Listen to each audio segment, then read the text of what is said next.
let everybody sit and chit chat for a few minutes while we get more people coming in, and then we'll start. Amy, why don't you kind of talk a little bit about Jonathan and let us know a little bit about him? Well, Jonathan, I met him when I got into this industry. I was looking around, what can I do in my city? And I found the First Friday Network. And it's just it's the San Antonio thing. I don't know, is it everywhere? Is there a First Friday for senior care everywhere? No, it's only in San Antonio. It's only in San Antonio. So he was president at the time, and you could tell he liked to do public speaking because he's very good at it. And I liked listening to him. And so that's where I first was introduced to him. But when I found out that he does fall prevention, I was like, oh, wow, that's really neat. I need to learn more about it. And so I'm so glad he can join us. Well, I'm happy to be here. Thank you very much. It's a very nice introduction. So thank you for coming. We do have a couple people already on Facebook Live, so if you want to get started, we might as well. So Jonathan, we'd love to hear a little bit about you and how you got started, and what you're doing today, because you've got a lot of tricks up your sleeve here in fall prevention, but what you've been doing has been amazing and at the forefront of what's going on. So give us a little bit about yourself. And okay, yeah, I'll give you a brief professional history. So within my professional career, I worked as a rehab charge nurse for 8 years straight, and during that time I saw too many times I would see someone, especially this woman named Marilyn. She came in with a broken humerus bone on her arm and recovered quickly, went back home just like brand new. And then within 3 months, she was right back in the facility, but this time she had broken her femur and it was much worse. And then she ended up kind of having complications in the recovery process. And I could see that because of the pain and the whole process and it taking so long, she really just lost the gusto that she had before into getting back home. And unfortunately, she didn't have any family that was close by that could come in and be that support for her. So we tried to be that, but she ended up just deteriorating to where she had to live in that facility, for the rest of her time. And I was thinking, man, I wish that she could have done something a little bit different so that she could have lived on her own a bit longer and not have to go through that much pain from what she went through. And so I saw that too many times. And then I finally said, you know what, I'm going to head out and I'm going to try to get people to stay at home and make sure they don't fall down, because that's the most likely reason they're going to have to be admitted into a facility is through a fall. And so I thought, well, let me get out there and let me work with people so that we can do simple things in order to help them prevent falling. And so after I left doing that, I spent the next it was about 9 months straight of reading every single study on fall prevention, which there's about 173 of them. So I read all of those studies, and then based on my experience within the facilities, I put together a training program. And that whole process took about 2 years of developing that training program. Once I developed it, then I started working on the weekends as a charge nurse and implementing these things on a smaller scale just to make sure that they worked. And they did, and that was great. And during the week, and since then, during the week, I've been working with individuals as a senior fitness trainer on fall prevention techniques, which is very simple exercises, about a dozen seated exercises. And right now, I only have one client who has continued to fall regularly after I've started working with them. So I have very good no fall success rate. And so well, it's interesting you say that, Jonathan, because the statistics on falls, especially in a home, is huge. But when you couple a fall with going into a rehab and actually going back home, it gets grim. It really does on those statistics. Yeah, it's very tough. The transition. what stage do you see your patients and your clients at? Are they all different stages? Do you have, is it all one-on-one? It is all one-on-one, and they're at many different stages. Some are more mobile than others. Some still go get their own groceries and do everything themselves. They do their own taxes and everything. Whereas I think the oldest, I have 3 clients in their 90s who all have pretty advanced dementia. And that's one thing that I was just at a facility the other day and I said, oh yeah, well, I work with people who have dementia and Alzheimer's. And she goes, oh, well, how do you even do that? And I go, well, my nursing experience and how you communicate with people is absolutely the most important part of that. And then she goes, yeah, but how do you teach them to not fall down? And I said, well, with dementia, since they're not able to follow commands or remember to use the grab bar, the best and the only thing we can really do is just make sure they're strong enough so that when they do get up, they don't just immediately fall. And I had about a year ago, I started with a man and a woman. He was 88, she was 95. And I started with them within a week of each other. And they both could not follow, I mean, they could follow commands, but they couldn't remember safety things. Or like, for instance, with her, I would say, how are you doing this morning? And she'd go, I don't know. And I go, okay, that's good. Well, as long as you're not in pain, that's okay. Let's try to move around. And with as little as 3 times a week, I would have her stand up 5 to 10 times. I would have her try to balance without holding on. And then I would have her try to walk with me right there with her. And with both of those people, the man and the woman, they both had, before I started with them, they were falling almost every single day. And since then, I still work with them, luckily, and they haven't had a fall since. And it's just because they're able to support themselves whenever they do get up, because it happened about 3 weeks after I started with both of them. I got a call from the facility, and then another one I went by there and they said, oh, you wouldn't believe, we saw them walking down the hallway and we were able to go and grab their arm and just walk with them. And I was like, good, that's why I'm here. It's just to make them strong enough to where if they do get up, they can support their own weight. So yeah, I work with about a dozen individuals right now, one-on-one. So it's mostly about strength and of course balance.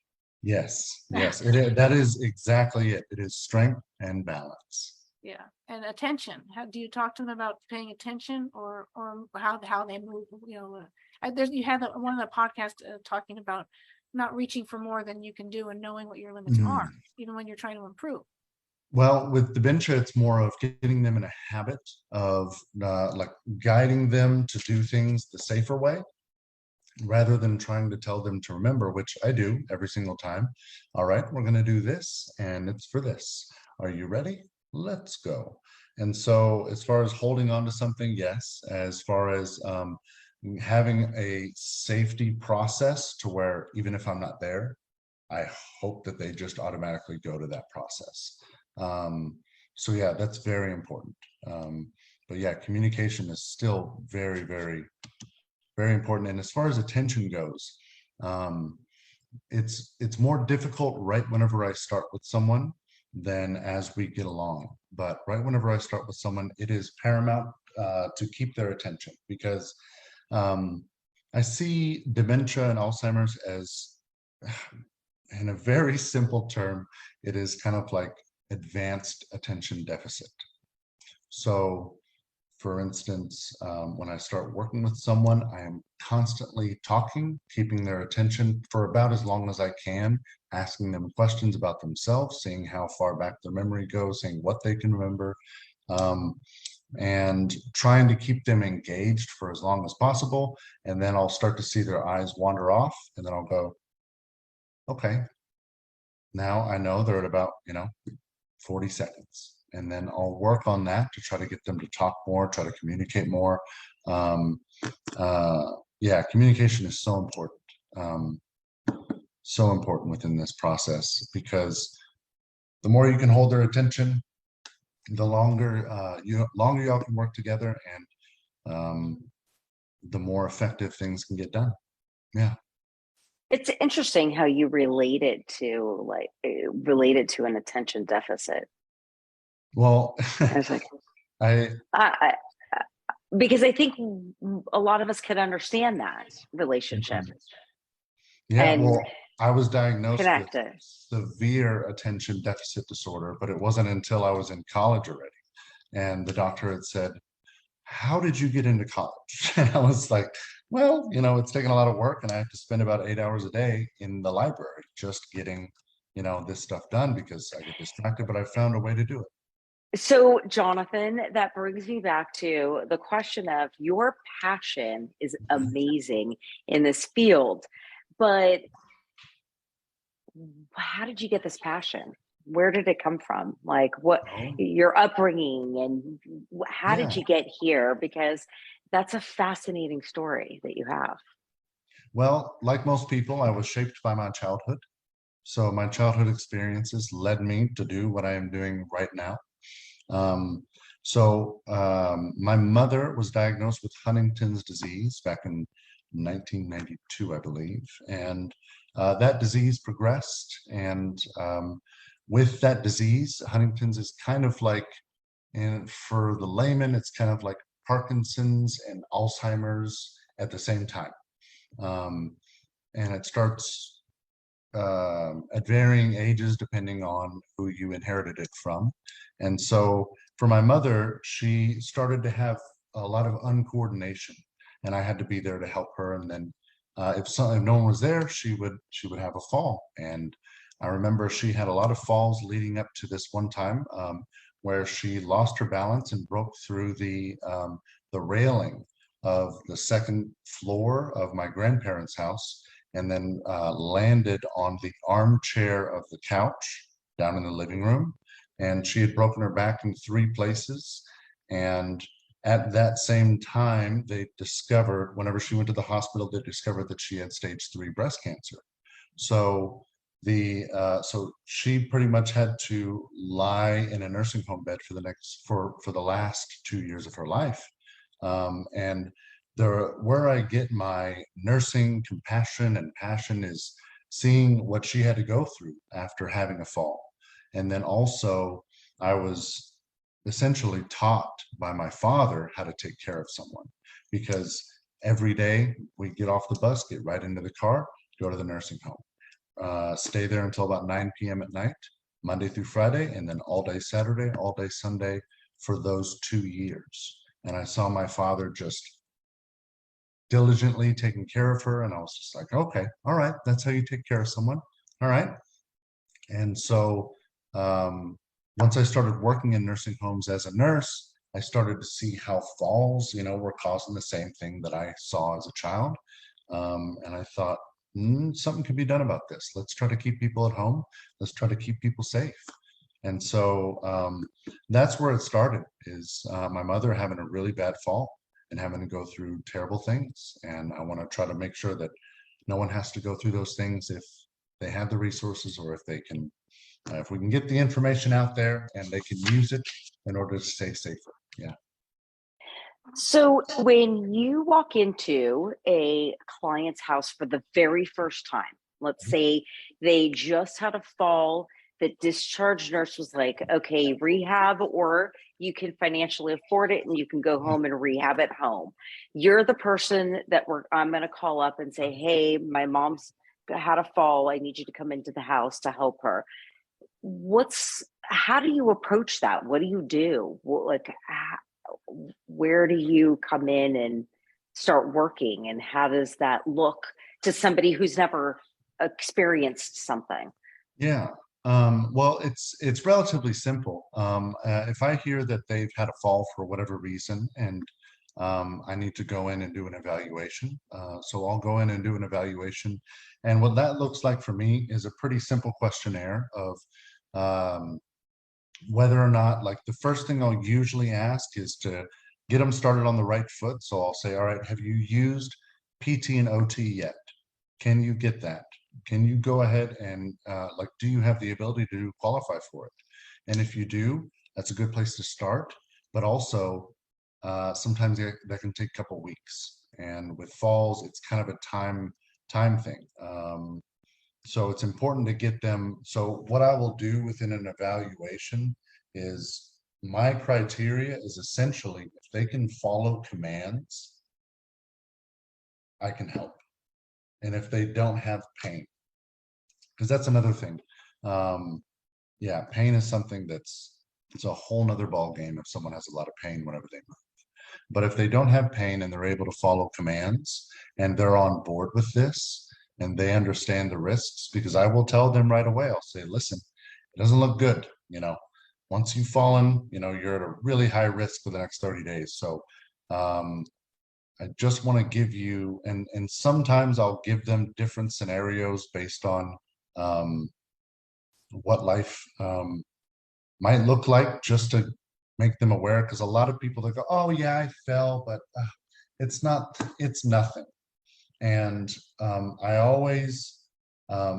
learned that falling is a extremely traumatic experience. And depending on the person, they will try to deflect and they will try to act like it's not a traumatic experience, just like anything else in life. And so a lot of times whenever I'll go in there, knowing that they've already had a fall, I say, so tell me about your last fall. Oh, it was nothing. And I go, no, it's okay. You can talk to me about this. And they say, well, it was just over in the living room. And I'll say, okay, so can you tell me what you remember about it? And then they start to break, and then you can see them like go back there in their mind where they've been avoiding and they've been just trying to stay away from it because it was a traumatic experience and they don't want to relive that. But Elephant in the room. Yeah, yeah. And so they describe their fall to me. And then I try to ask as many questions, as many details about what led up to it that they can remember. And in doing so, they realize the mistake. And I can usually say, oh, well, just so you know, if you ignore it, if you don't talk about it, it's going to happen again. But if we can talk about it, then we can start to get a plan together to make sure that doesn't happen again. So I will give you the tools in order to make sure that doesn't happen again. So I usually bring them, information packets, an exercise program thing, a sheet of just different exercises that they can do on their own. And I say, hey, if you can do this on your own, go for it. More power to you. But if you need someone to just guide you a little bit, because a lot of my clients will go, oh, thank you so much, I couldn't have done it. And I go, no, you're the one doing the work. I am literally just giving you little guideposts. That's it. I'll tell you simple exercises. I'll get you in a little routine.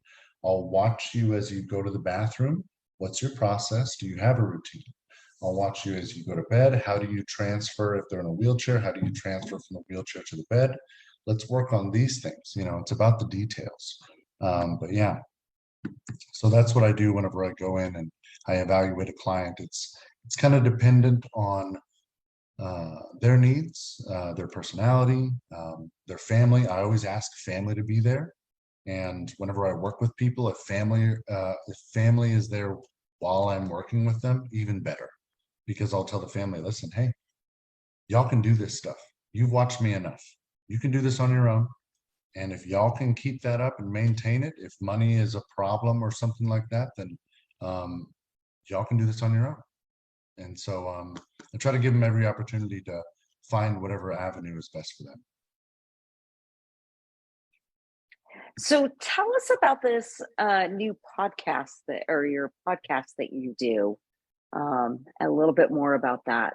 Yeah. Well, the podcast, the information that you're doing. Yeah, I wanted to give like bite-sized information of all the stuff that of different aspects of fall prevention, so that you can look at a topic and within 10 minutes you can get what you need to know. Because what I found out is that the more complex something is, doesn't necessarily make it more digestible. So I try to make things as simple as possible, and I try to put a relatable story that I've seen in real life. And so with the podcast, the Senior Start Fall Prevention podcast is really just there for tips.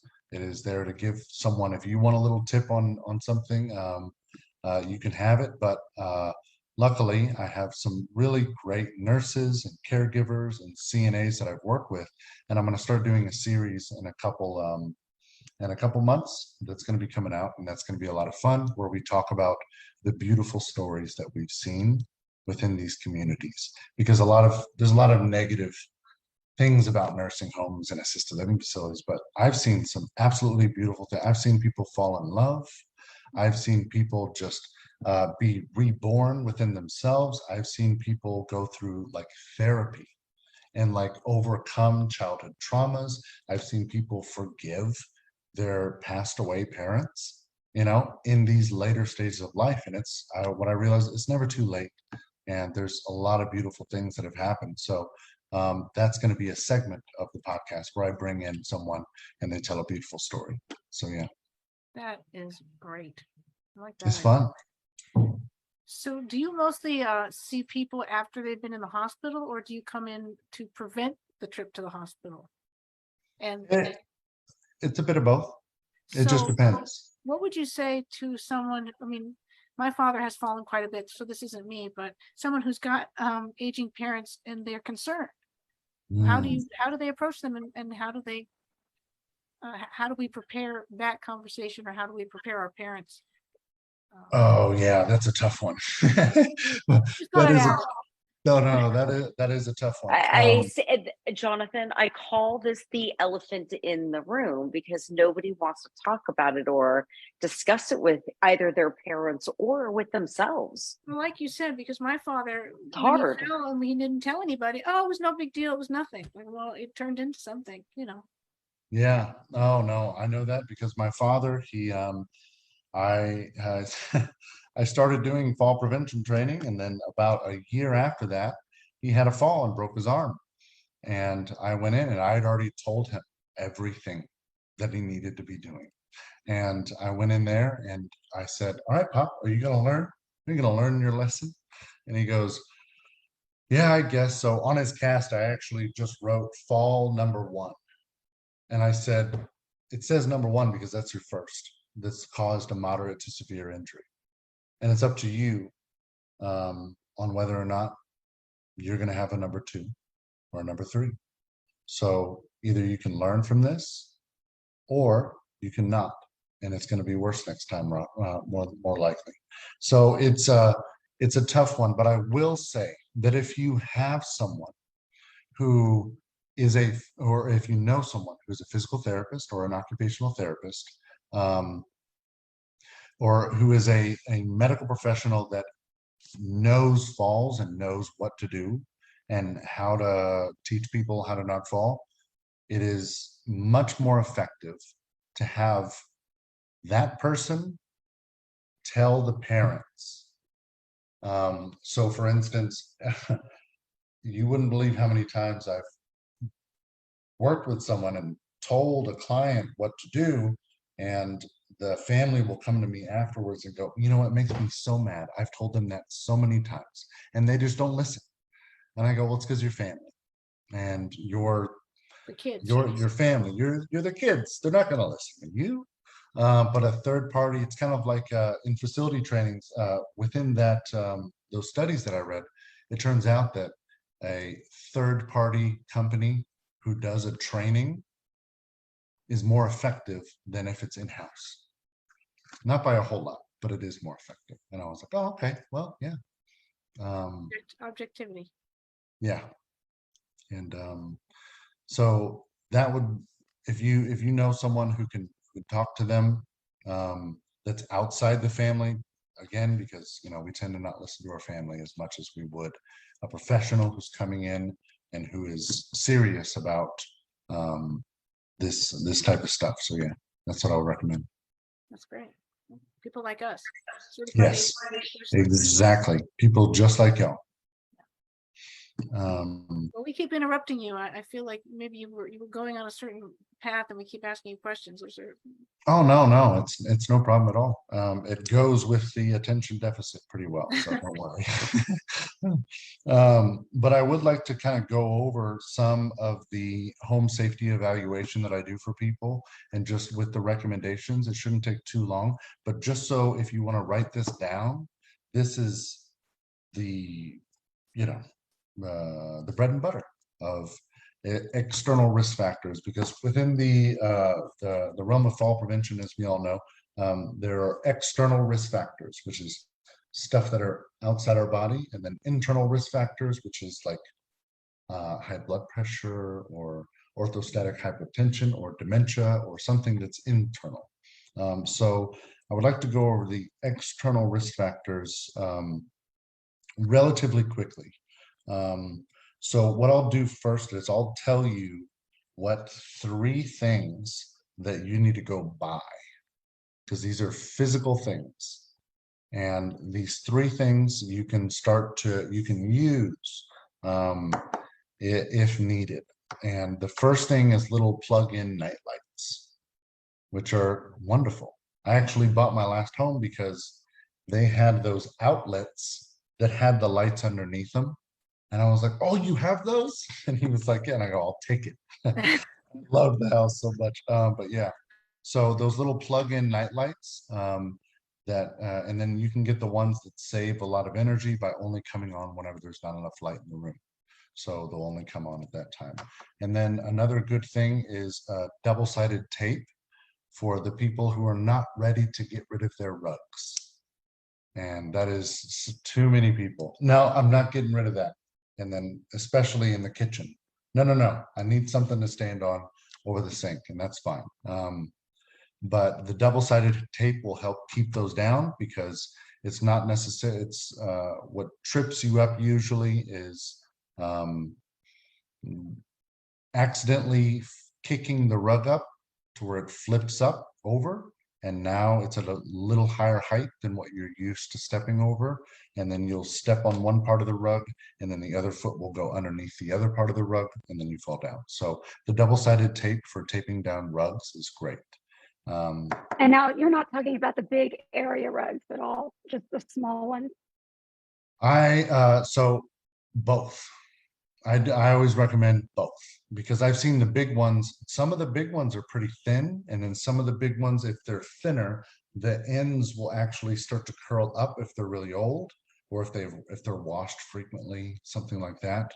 So I'd recommend it on both, just in case. And then fluorescent tape. So the fluorescent tape I put on the steps facing outwards of any variations in altitude or any variations in height.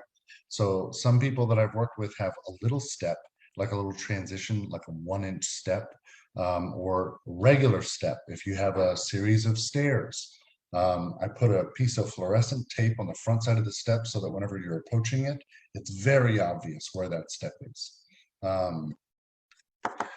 So those are the 3 things that I usually either provide to clients or recommend that they get on their own. And then with those things, you can really help. I mean, someone can really easily modify their home just a little bit. Those are the things that aren't permanently changeable. And by the way, Jonathan, I love it because they're easily done, but number one, they're not noticeable. They're little things that people wouldn't notice, but they're inexpensive to do.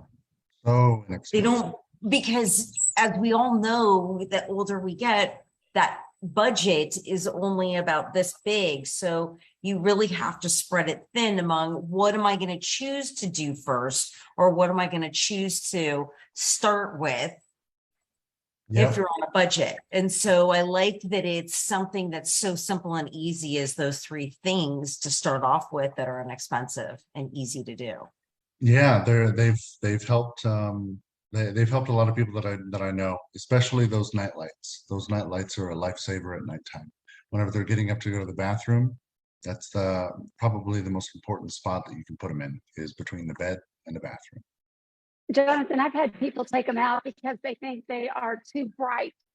They don't like them. They wake them up too much, or it's too the outlet kind of on their eye level is just. Well, see, you want to get ones that oh, do I have no, I don't have my little box here, but ones you should get ones that are pointed downwards, so they like only on the light up. outlet. Yeah. So like on the outlet, the only ones that I get for people are the ones that are only facing towards the floor, so they're not coming up and lighting up the whole room, and they're also not so bright so that they distract. So you almost want to get like a yellow light one rather than a bright white, so that it's a little more subtle. If they're having that complaint, then I would get them the ones that are facing downwards and more of a yellow tint rather than a bright white tint. Pretty good details there. And you mentioned you have a little box of gadgets that you show at your presentations. Well, we're all forming our own little boxes for presentations too. So those are the top 3 that you have with you, or what else do you have in your box? The other thing in my box is a resistance band, a little circular resistance band, because I also provide people with these 12 seated exercises that they can do at home on their own from a chair. And if they're too easy for you, there's a whole nother series of how you can use the resistance band to make it a little bit more difficult. So yeah, the resistance band, I love it. Let's see here. So just to run through a quick list, as far as the floors go, whenever doing a home evaluation, just make sure you don't have to walk around furniture. If you can have as the crow flies, or just a straight path to wherever you need to go, not have to walk around any furniture, that helps a whole lot. And then if you have rugs, remove them. And if they won't remove them, double-sided tape really helps. And then papers, books, towels, shoes, magazines, or just clutter. Clutter is a big thing that can cause a whole lot of risks. But yeah, pick those things up. And then so wires or cords, with all of our electronics nowadays, if you have wires or cords that are coming out, what you want to do is you want to try to get some, like if you can get that black electrical tape, which you don't even have to have, but that black electrical tape to put all the cords together so that they're not all strewn about, because they get all wiry. But if not, then you can always have an electrician come in. If wires are a problem, you can always just call an electrician, and they can put in another outlet that's a little closer to where you need to be. So that's a nice, simple shortcut thing, and doesn't cost too much. All right, so for stairs and steps, is there clutter? And also, if the steps are broken or uneven, that's a risk as well. And then make sure the stairs are well lit. And if they're not well lit, replace the light bulb. Light bulbs are a big thing. Let's see here. And then also, if the stairs have carpet, it's important to check to make sure the carpet is actually secure and not loose. And then also, if they have wooden stairs, there is like non-slip rubber treads that you can put on the stairs to make them to where if they're wearing socks, they won't slip on the wooden stairs. So that non-slip rubber treads are good. And then also the handrails for the stairs, make sure that they're not loose or broken or anything like that, so they have a good firm grip in order to hold on. And then let's see here. Within the kitchen area, if you don't need the space in the high shelves, like make sure that everything is within reach, that you don't have to get up onto stairs for or reach up really high for. So bringing stuff down, like if you frequently use pots and pans, it's better to put them in a lower place rather than having them up on top of the refrigerator or up in the higher cabinets. If you're using a step stool, make sure to get one that has a handrail in front, so that whenever you step up onto it, grab, you have somewhere to grab.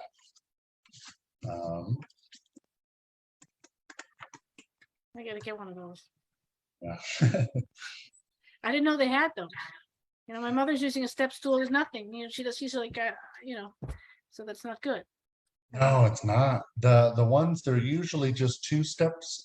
Sometimes there's a 3-step one, but you can find ones that are like a 2-step one, which should be all you need, and it has just a big metal rail that goes straight up from it. So yeah. Oh, great. Yeah. See, that's the thing. I mean, if people knew what the solutions were so simple, Mhm. they would take care of it. But you know, they're walking around with rickety handrails because they're like, I don't know how to fix this, or this thing about what did you say about, you know, just ask an electrician to move the outlet.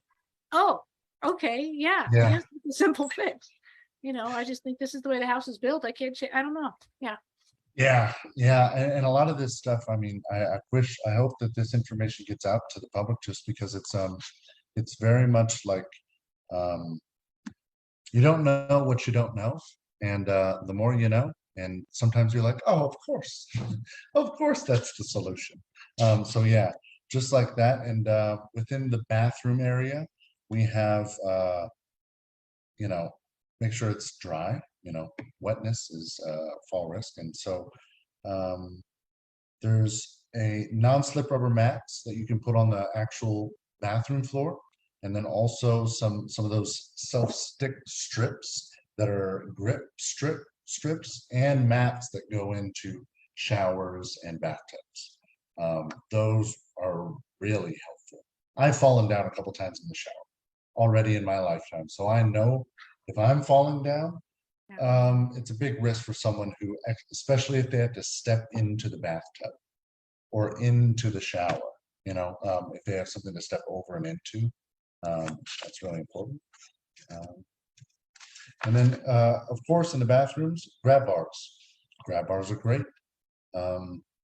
There's a couple different companies that do it in our city in San Antonio. So there are actually grab bar, like there's certified technicians within that.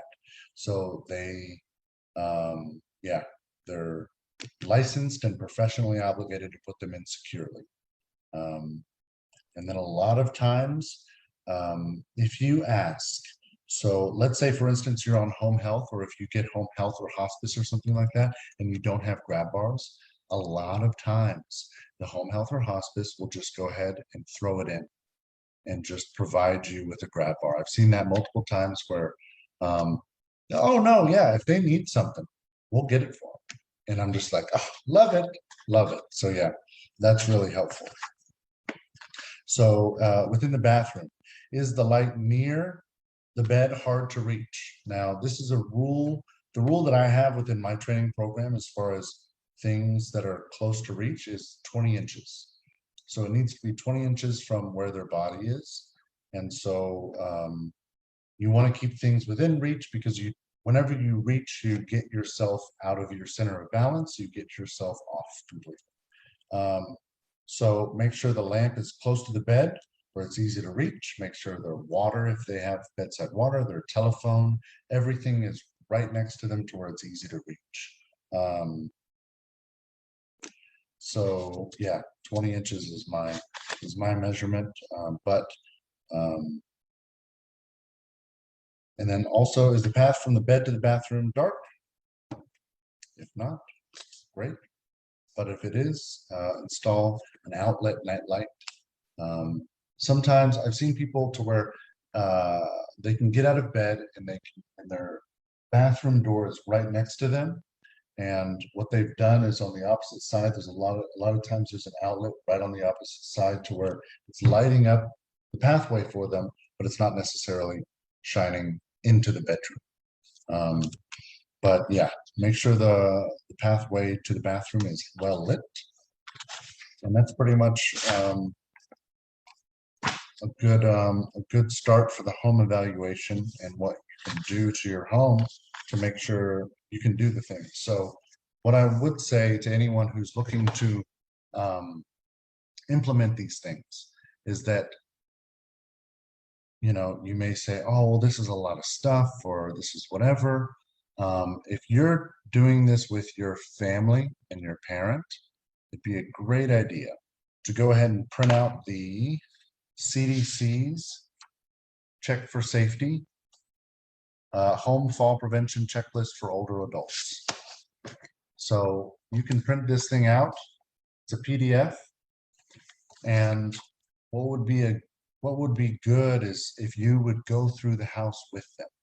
You know, it's important that they know all of these same things that you've learned, and in that way you can do something together. It's not so active, and then they can argue with you about things like, I'm not putting in a night light. No, I'm not doing that. I'm not using a walker. I don't want to use that, you know, that kind of stuff. But it's good to start the conversation because there you go. That's it. Well done. Thank you so much. And so that's what I would say. Start the conversation. I shared the link here for that safety brochure that you mentioned. I hope that's the right link. And I'll share it on Facebook Live. We've got about 7 to 10 people on Facebook Live. And so we'll see if that's the right one too. Yeah. Yeah, that's the right one. Well done. So quick. You get the pacifiers that are like, oh yes, that's a good idea. That's a good idea.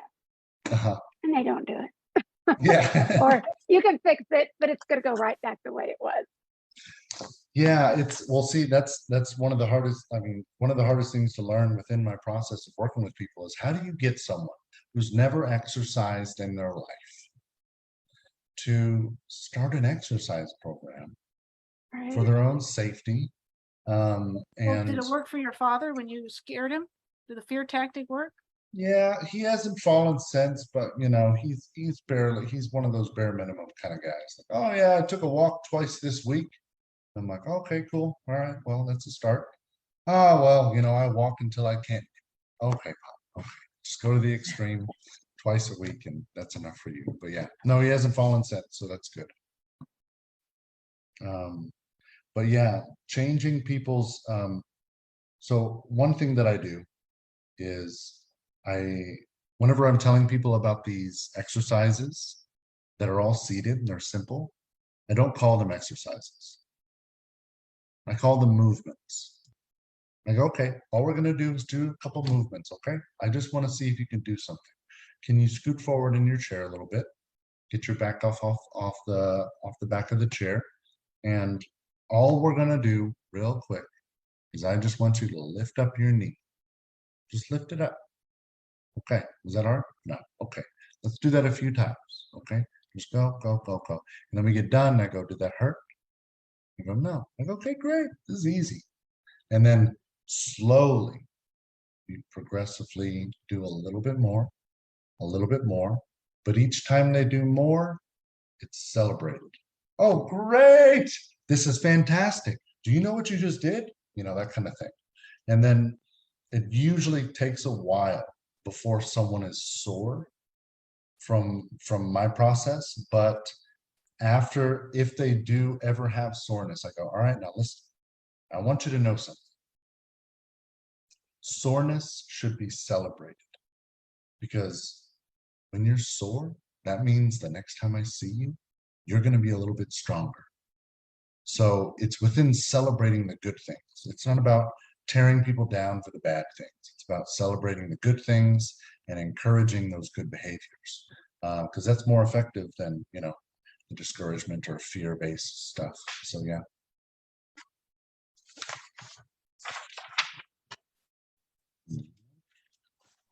Yes. Well, if anybody has any personal experiences with the falls, the things that might have helped, or specific issues, just let us know. Seems like we have the expert right here. Well, I don't know about expert, but I mean, I try. I'm always learning, so there's always something new. and I'm just trying to learn and just try to do my best at giving people good information that they'll use. And you say you're in the San Antonio area and you do a lot of this in person, and so do you go into, and you work in the facilities and the senior, do you go to the senior care centers and give like a little info thing to just the general public, or do you do that too?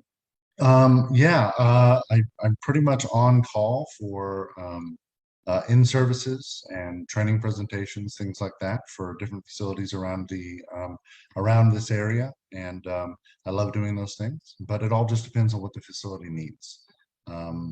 So whenever I start working with someone who's in a new facility, so I'm in 4 different facilities right now, or I have clients in 4 different facilities, and so within those facilities, I've developed a really good relationship with the management staff. So whenever I see that there's something wrong, because once I start working with a client, I'm my client's advocate.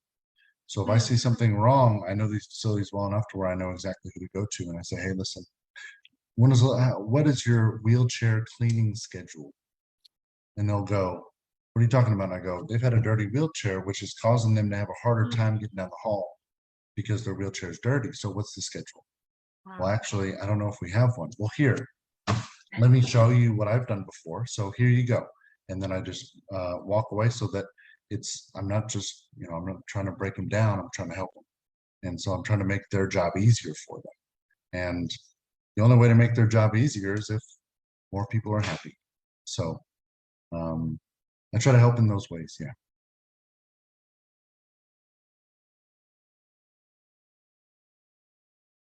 I have some. Sorry, Amy, go on. No, I was going to say I have one in my mind of a dog leash by the front door, because that's where they hook them up to let them run out to the bathroom, and then it just pulls. And so I'm like, okay, I think we could use a retractable dog leash for this little thing right here. So yeah, that's a good. Get that stick.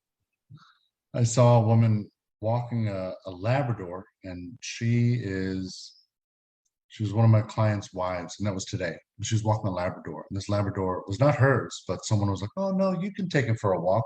And she was like being pulled, and I was like, oh my goodness. And I was like, let me take the dog. And then she was like, no, I got it. And I was just like, I cannot let you continue stumbling and What kind of almost shoes falling. was she wearing? Sandals. Oh no, Open-toed bad.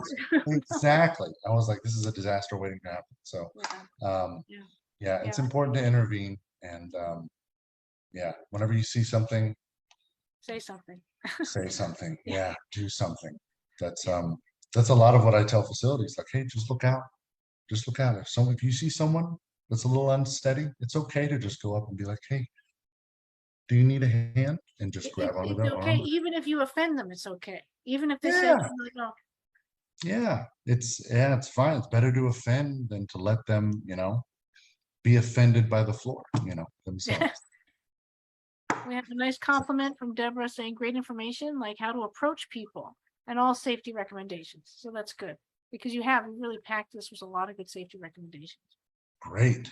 Yeah, Great. all the big list of things to look for and things to buy and simple things to get you started. Yeah, and everybody's different, so just I think another good approach is to say, how would you like me to save you some money there? Because you can spend a whole lot of money on rehab and hospital, medical, whatever, or we could save time and money. Yeah, I mean, money always talk. That's the thing, is it's good to have statistics and numbers available. So like, for instance, within Bexar County, which is the San Antonio surrounding area, a moderate to severe fall that leads to an injury that someone has to go to the hospital for, on average costs the person $11,000.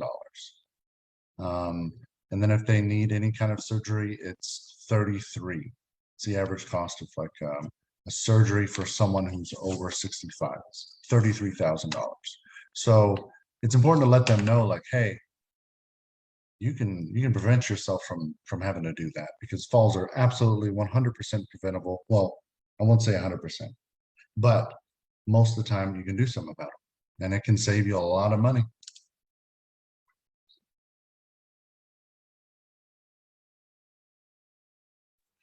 Thank you so much for joining us. I really appreciate it. I know both, Eve, Amy, and myself, and along with yourself, education is power. And, all these little nuggets that you taught us tonight, and that you, what to look for, the easy fixes, simple fixes, even the hard conversations. Every one of us struggles with it at some point. We all kind of, have a little something with it. So it's nice when you can hear from somebody that's a professional that's able to talk to you about, what's the other flip side of it, and and to see how to advocate, not to how to advocate, but what to look for, because it's something. Eve, Amy, do you have anything to say? No, I'm just very impressed, and I know that you have programs that you've created that are now operating on by themselves, right? And it's just in Texas, or do you have you published sort of any kind of a textbook or any kind of a publication of this kind that we could look up or purchase? Not yet. So the ones that I have the recordings for that'll be available for certain types of trainings and things like that will be available later. But right now, it's just the fall prevention for healthcare for professionals that has been designed for nursing homes or nursing and rehab facilities. And then I have another training program for assisted living facilities, and then another training program for independent living facilities. And then there's a whole bunch of modifications for a whole bunch of different types of places as well. So yeah, that's but those are all in person. It's very effective in person. Sounds like it. Yes. Thank you very much for coming. Well, thank you all so much. And for you're having willing me. to travel, right? Oh yeah. Oh yeah. I love traveling. And another comment from Facebook, another compliment from Deborah, the word movements instead of exercise. It's fantastic. It's a break. Really, it is. I mean, Well, little thank you. things, like you're saying, It is a those really good little thing things. to have in our minds to help us deal with the people that we have to deal with. And Yeah, ourselves, well, I guess. Yeah. yeah, Anyway. and ourselves. That's, you got to start somewhere, But yeah, Thank you you all so for much for having joining. me. Yeah, really no, appreciate thank you. I appreciate Jonathan, it. thank you. So for myself, even Amy, thank you for everybody out there for joining us and for taking the time to talk to us about your passion. I love everything that you discussed with us, and I appreciate it. Nancy, thank you for joining us here on Zoom. And thanks to everybody on Facebook. And on Facebook. Coming. We'll have the link live to this recording tomorrow on YouTube. And we'll send it along to you, Jonathan. Yeah. If you would like to check it out. Thank you very much. Thank you. Yeah. Thank you, everyone. Thanks, Jonathan. Thank Thanks, you all for having everybody. me. I enjoyed it. Thank you. Have a good evening.